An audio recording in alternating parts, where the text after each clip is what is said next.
A fiery prophecy, zombie pilgrims, and a poisoned poisoner. Wednesday ended with such a bang that you may have missed how the pieces fit together. Everything happening in the explosive finale of Wednesday is tied to a maniacal colonizer who founded the village of Jericho named Joseph Crackstone. He's a vile and devious man who hates outcasts.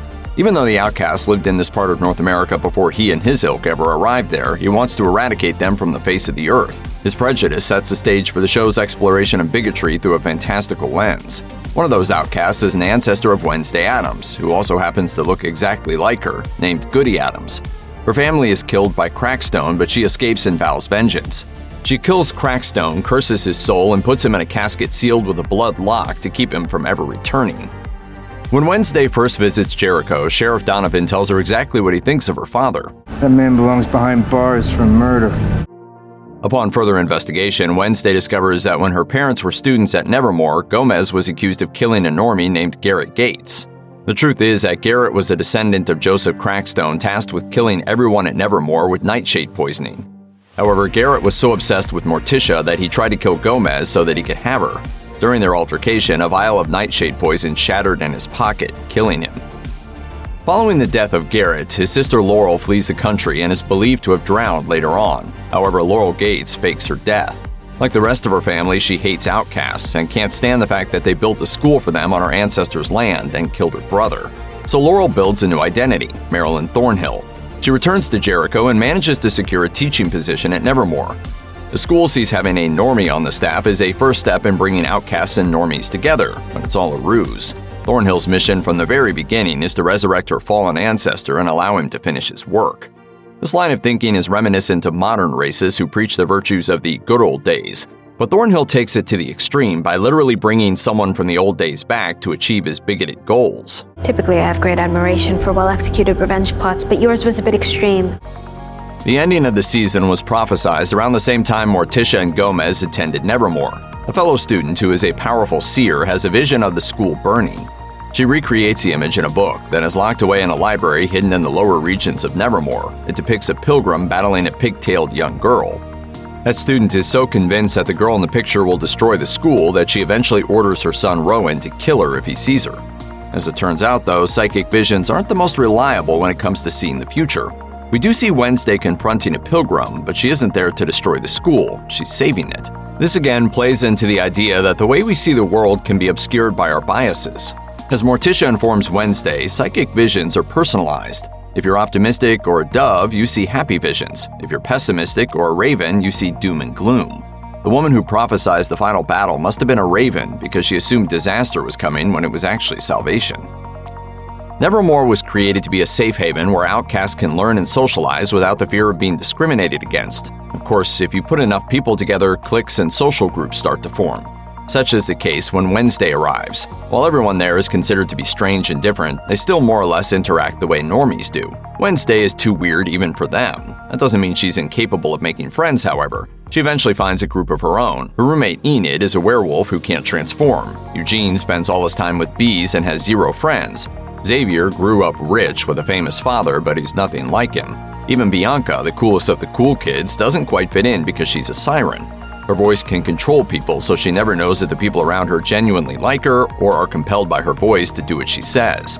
This unifies them and helps create the perfect team to stand up to Thornhill and Crackstone. We eventually learn that Goody Addams founded a secret society known as the Nightshades in the early days of Nevermore to protect outcasts from vindictive normies.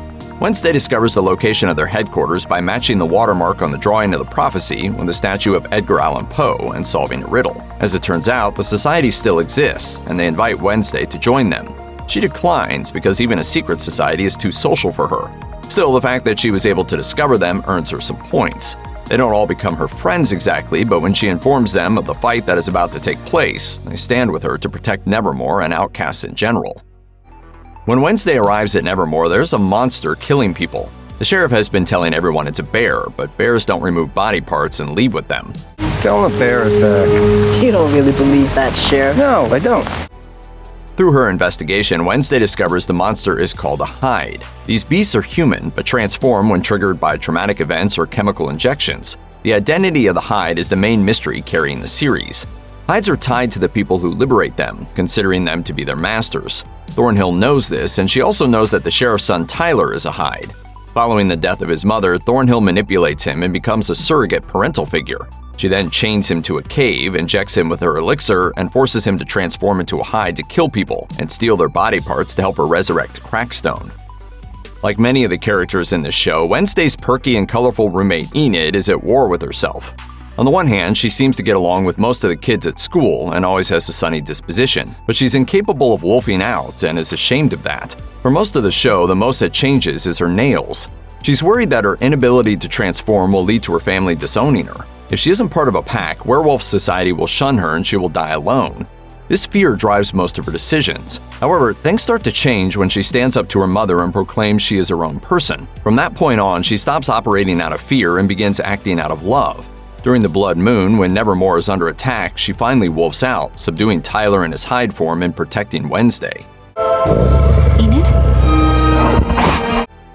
The Severus Snape in this Harry Potter pastiche is Principal Weems. Although she is a major antagonist in the series, she isn't the villain viewers are led to think she'd be upon first encountering her. In fact, every decision she makes was meant to protect Wednesday, Nevermore, and Outcasts in general.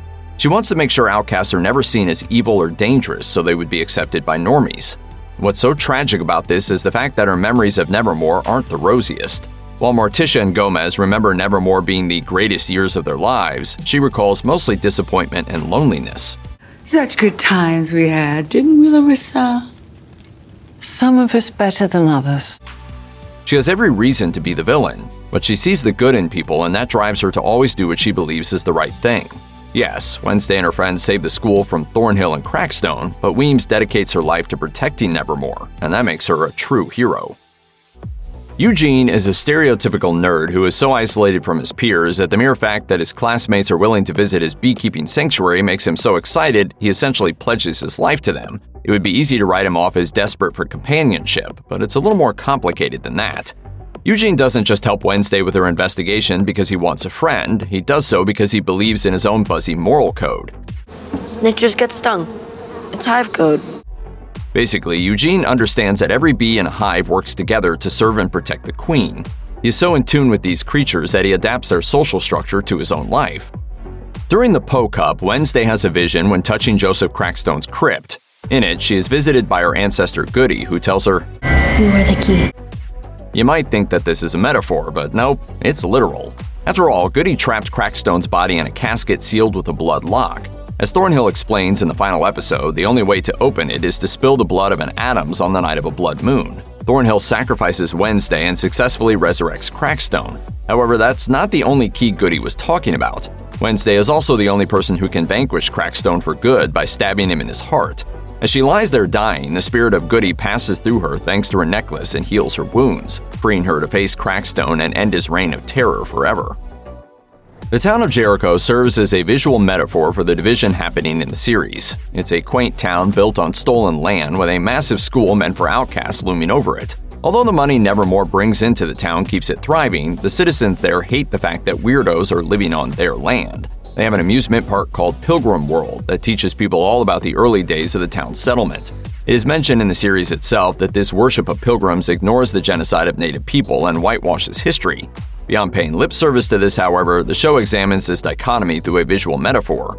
By aligning themselves with the idealized and inaccurate depictions of pilgrims, the town of Jericho makes a clear statement that they believe natives don't deserve to exist on their land. The land Nevermore was built on didn't belong to Joseph Crackstone. It was reclaimed by the outcasts he tried to annihilate.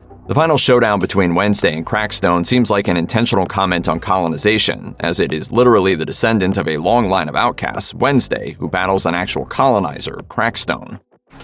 In the end, we find out Tyler was the Hyde, learn that Thornhill was controlling him, and finally see Crackstone destroyed. Also, Wednesday learns the importance of hugging. She even accepts a dreaded cell phone to stay in touch with everyone. It seems like everything is wrapped up nice and neat, until the final scene.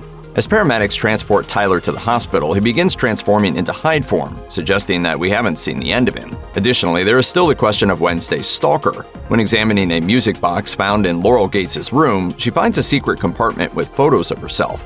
Clearly, someone has been following her and taking snapshots. The easy assumption is that it was Miss Thornhill, but if that's the case, why does Wednesday get text messages from an unknown number on her new phone from a number she doesn't recognize? Beyond that, why do those messages contain new photos of Wednesday? Presumably, this mystery will be solved in a potential season 2.